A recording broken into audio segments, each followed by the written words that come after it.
In this video, I'm going to give you a behind the scenes look into how I directed, shot, and color graded a pretty challenging music video.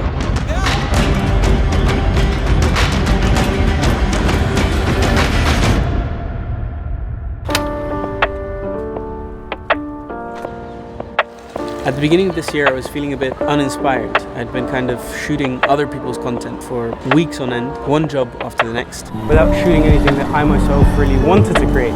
And it honestly felt like I was a bit stuck, like I needed to zoom out, gain some new perspective. And then, out of nowhere, on a random Tuesday night, I suddenly got a text message.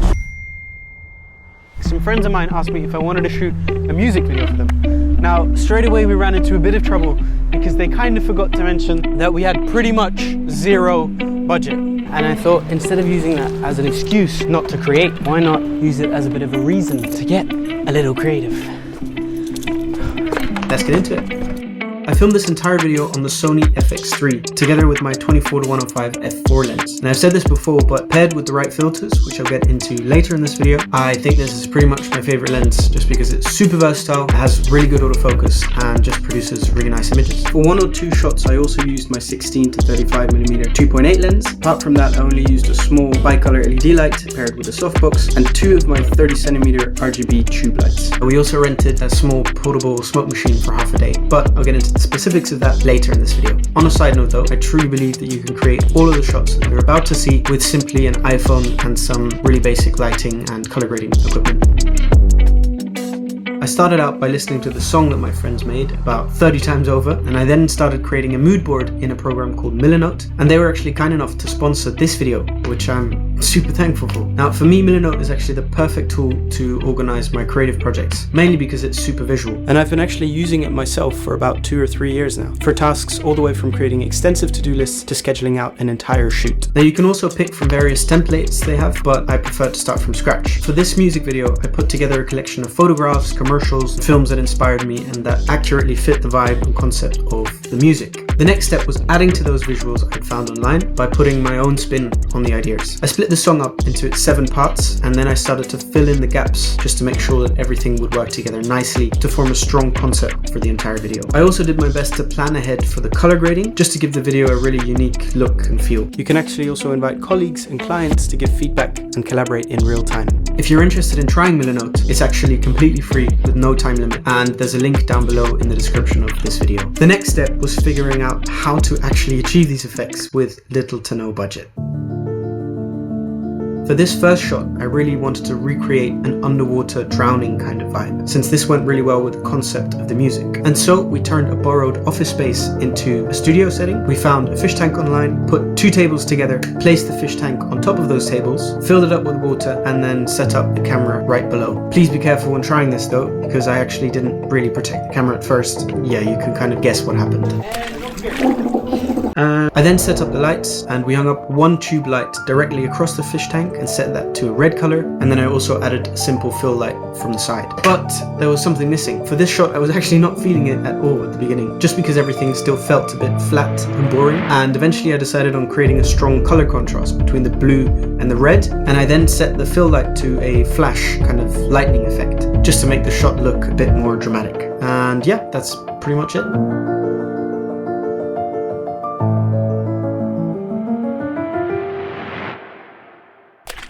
In the lyrics of the music, the boys actually talk about having multiple different personalities, and I thought what better way to highlight this than to kind of create multiple different layers with fractured versions of themselves. We picked up an old mirror from a thrift store, and then we broke that into loads of different pieces, and then I pointed the camera down and shot into those fractures and then up at the talent. But once again the shot was feeling a bit too basic, so then in the edit I decided on creating 2 additional layers just to elevate the shot a bit more and give it a bit more spice. I then moved those frames along a bit so that Wally would display multiple emotions in the same frame, and I think it actually turned out to look pretty creepy.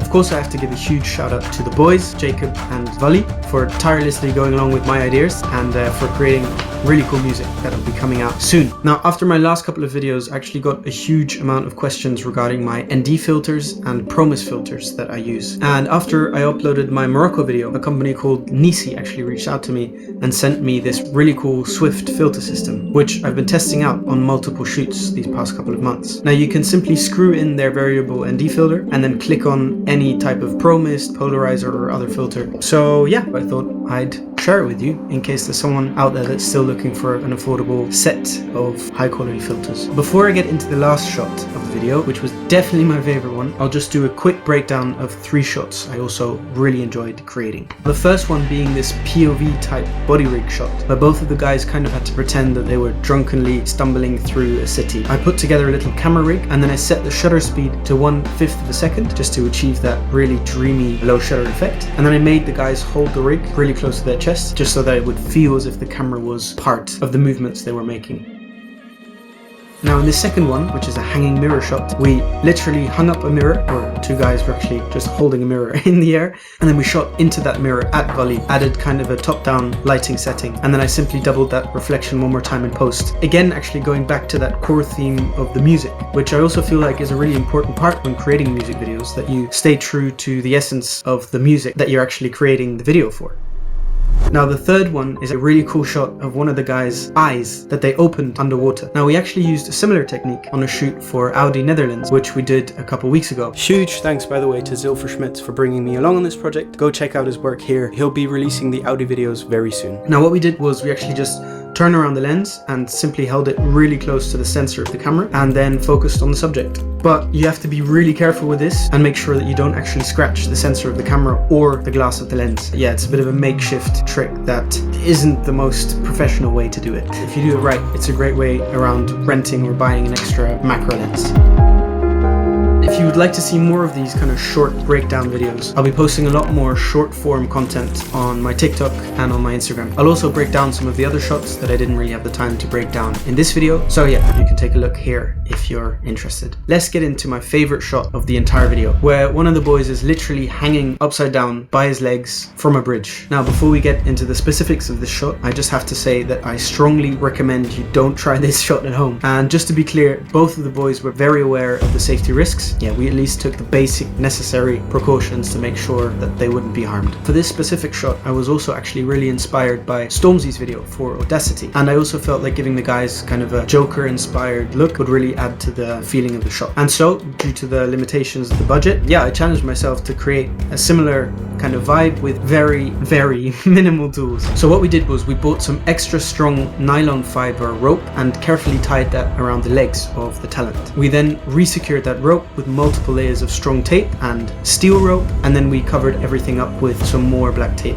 just to hide the actual rope. We then hoisted up the rope over the bridge, and then we had 4 guys basically pulling on that rope on the other end to carefully lift Jacob up into the air. So yeah, we then gave him a little push, put his sunglasses on, and started filming.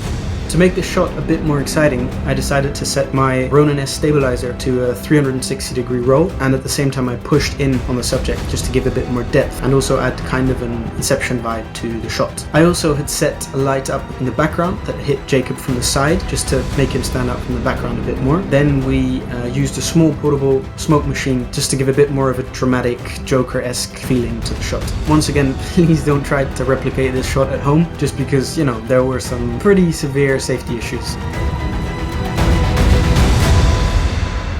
For this specific breakdown, I won't be going into detail on the edit of the teaser, but I thought I would still give you a quick rundown of the color grading process. Step 1 already started in camera. I made sure to shoot on my FX3 in S-Log3, and then I also overexpose all of my shots by 1 to 2 stops, just because I like the way that the Sony footage responds when I bring the exposure back down in the post-production. I then started my post process by converting all of my log shots into a Rec 709 color profile by using a simple conversion LUT. I then started developing a look that really fit the look and feel of the concept and the story of the entire music video. I went for quite a dark and contrasty look. I also gave a bit of a blue tint to the midtones and shadows, and then I desaturated the blacks and the whites a bit. I then finished off the grade with a bit of my secret sauce and then went through all of the shots one by one to make sure that they were nice and balanced and that they fit in with the rest of the shots. I also added some very light radial blur to the edges of the shots, and I paired that with an RGB kind of split effect. These last 2 steps, they give the images a bit more of like an imperfect and vintage kind of feeling. I can't mention enough times how much fun we had on this shoot, and even though it cost me a lot of effort and I lost money on it. I just had complete freedom to create the exact vision that I had in my mind. So yeah, that felt really good. If you're feeling bored or uninspired, just get out there and create something with your phone or with a camera you have lying around. Get together some friends and just have some fun. I will eventually be announcing the release of the full video on my Instagram, and you can also message me there if you have any further questions, and I'll do my best to reply to you as soon as possible. Thanks so much for watching. See you in the next one.